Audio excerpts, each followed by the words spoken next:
আসসালামু আলাইকুম। আশা করি সবাই ভালো আছে।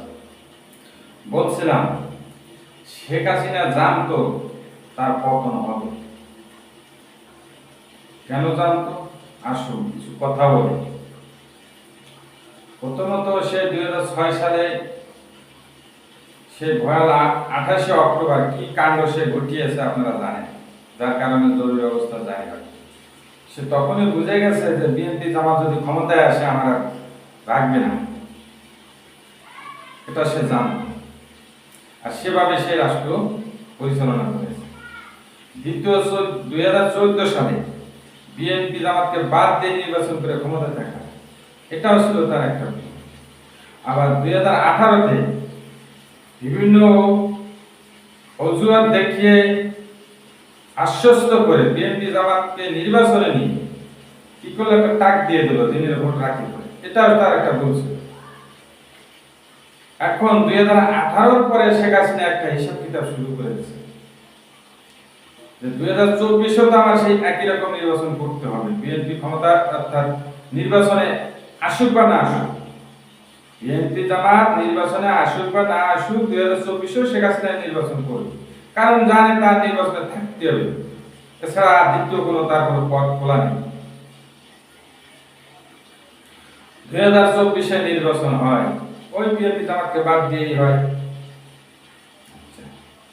নির্বাচন হওয়ার পরে শেখ হাসিনা পুরোপুরি বুঝে যায় যে বিএনপি জামাত এবার চরম আঘাত করবে। এবার আর তাদেরকে বাইরের লোক দিয়ে বুঝাইয়া রাখা যাবে না। বিশ্ব থেকে যুক্তরাষ্ট্র বলো, ভারত বলো, যে কোনো দেশ বলো, এবার আর বিএনপিকে বুঝিয়ে রাখতে পারবে না। বিএনপি এবার চরম আঘাত করবে, এটা শেখ হাসিনা বুঝতে পেরে তার যত আত্মীয় স্বজন ছিল এবং দলীয় তার শুভাকাঙ্ক্ষী যত নেতা কর্মী ছিল, সবার অর্থ সম্পদ বিদেশে সরানো হয়েছে। অর্থাৎ তারা প্রস্তুতি রেখেছে, যখন যাব শুধু প্লেনে উঠবো আর চলে যাব, কোনো ব্যাগটাও যেন টানাটানি না করা যায়। তারা সেজন্য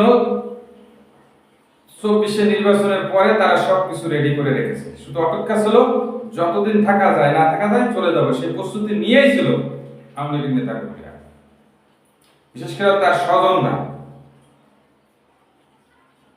এখন যখন আন্দোলন শুরু হয় তখনই কিন্তু আপনি খেয়াল করে দেখবেন তাদের আত্মীয় স্বজনরা সবাই বিদেশ যাওয়া শুরু করে দেয়।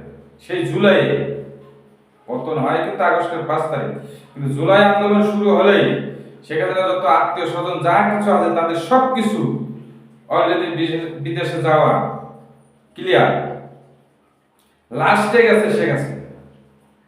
আপনি খেয়াল করে দেখবেন এই যত আওয়ামী লীগ বিদেশে পালিয়ে গেছে, তারা কি গিয়ে কেউ রাস্তায় পড়ে আছে? তারা কি কেউ অভাব অনটনে আছে?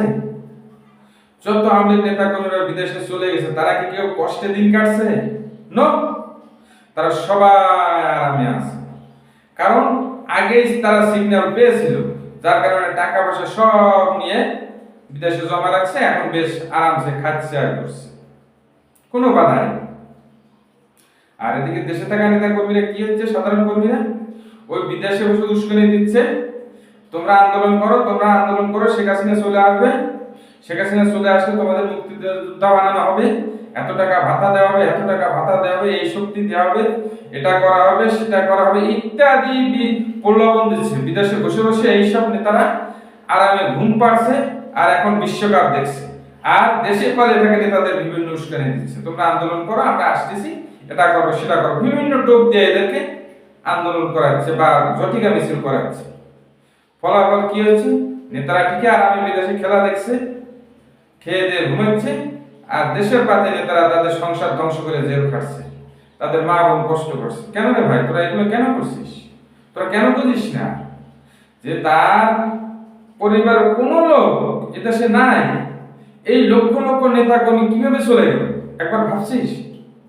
তোরা এই যে সাধারণ কর্মীরা জটিকা মিছিল করতে চাস, তোরা কি একবার ভাবছিস এই লক্ষ লক্ষ লোক তারা কি একদিনে গেছে, একদিনে টাকা পয়সা নিয়ে গেছে? না, তারা আগে ভাও করে রাখছে, তোদেরকে বলে নাই। তোরা বলে দাবার গুটি, ঠিক আছে, তোদেরকে ব্যবহার করে সেখানে সকল স্বার্থ হাসিল করে তাদের ভাই বেড়াদার আত্মীয় স্বজন সিনিয়র পার্সন নেতারা সবাই চলে গেছে। আর এখন তোদেরকে বিভিন্ন ভরসা দিচ্ছে, এটা দেবো সেটা দেবো, কি মিছিল করলে 5,000, ব্যানার ধরলে 8,000, ওই পর্যন্তই শেষ। তোদের দিয়ে এখানে দেশে গন্ডগোলই বাঁধাবে, আর তোরা জেল খাটবি 5,000 টাকা লোভে। ভাই বলবো এসব বাদ দে, তারা প্রস্তুতি নিয়ে এই দেশ থেকে চলে গেছে, তারা আসবে না। তারা যে আসবে না তারা নিজেরাও জানে। তারা যে আমি নেতাকর্মীর বিদেশে আছে তাদের ফেরা সম্ভব না, এটা তারা নিজেরাও জানে। এই কারণে তারা আগে থাকতে, আমি আবারও বলছি, তারা দেশে থাকতেই তাদের সকল অর্থ সম্পদ টাকা পয়সা বিদেশ নিয়ে চলে গেছে। বাকি জীবন যে তারা আছে তাদের সবার বয়স হয়ে গেছে, ফিরতে ফিরতে মনে করো 30 বছর লাগবে, সে পর্যন্ত কি তারা বাঁচবে কিনা তার কোনো গ্যারান্টি নেই। আর 30 বছর বয়স হয়ে গেলে একজনের বয়স হবে 60, 70, 80 বছর, তারা তার রাজনীতিতে ঝামেলা করতে আসবে না। শেষ বয়সে তারা ওই টাকা পয়সা নিয়েছে আরামে বিদেশে কাটাবে। ভাইরে তোরা আবারও বলছি, তোরা ঝটিকা মিছিল করতেছে, তাদের উস্কানিতে পা দিস না, নিজের বিপদ বাড়াস না। আর সে পর্যন্তই আশা করি সবাই ভালো থাকবেন, সুস্থ থাকবেন। আল্লাহ হাফেজ।